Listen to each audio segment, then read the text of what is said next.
안녕하세요. 조세 전문 회계사 변호사 김광수입니다. 세금계산서 거래에서 자주 문제가 되는 것이 사실과 다른 세금계산서입니다.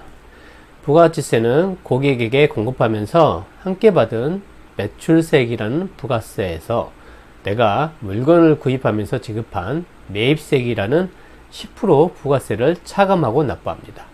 이것을 부가가치세 매입세액 공제라고 하는데요. 납세자가 받은 세금계산서가 사실과 다른 세금계산서라면 매입세액을 공제해주지 않습니다. 여기에 추가해서 부가세 신고를 잘못했다고 신고불성실 가산세, 세금을 늦게 낸 것에 대한 납부불성실 가산세, 세금계산서 불성실 가산세까지 함께 과세됩니다.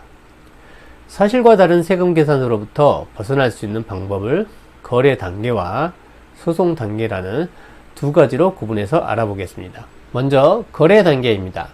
사실과 다른 세금계산서는 계속 거래처가 아닌 신규 거래처 사이에서 자주 발생합니다. 사업자는 거래 단계에서 거래 상대방이 정상적인 사업자인지 확인해 봐야 합니다. 사업자 등록증, 법인 등기부 등본, 대표자 등을 만나서 상대방이 실제 사장이 맞는지, 사업장은 정상적인지 확인을 하고 거래를 시작하시기 바랍니다. 신규 거래처이면서 사업을 시작한 지 얼마 되지 않은 신생업체라면 더욱 세심히 확인할 필요가 있습니다.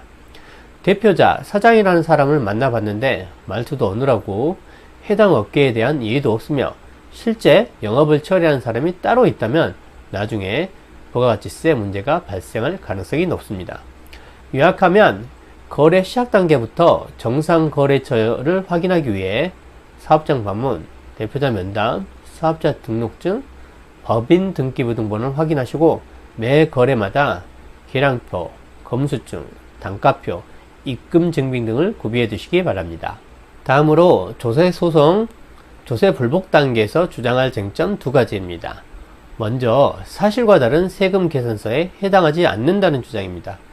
실제 공급자로부터 물건을 구매하고 물량 이동도 있어 세금계산서에 적힌 공급자가 실제 공급자라는 주장입니다. 세금계산서가 문제된 상황이라면 물건을 공급한 자는 바지 사장인 경우가 많습니다.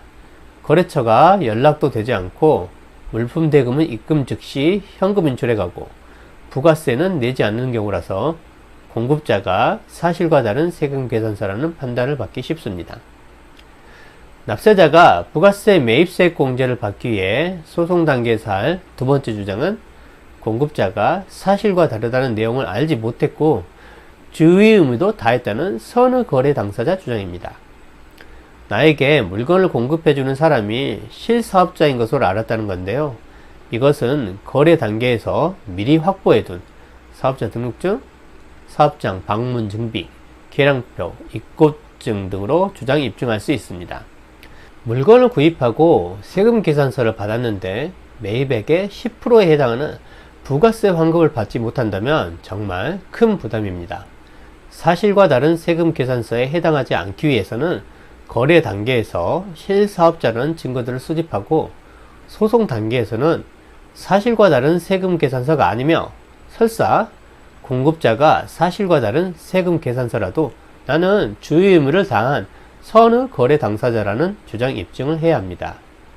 지금까지 조세 전문 김광수 변호사였습니다. 감사합니다.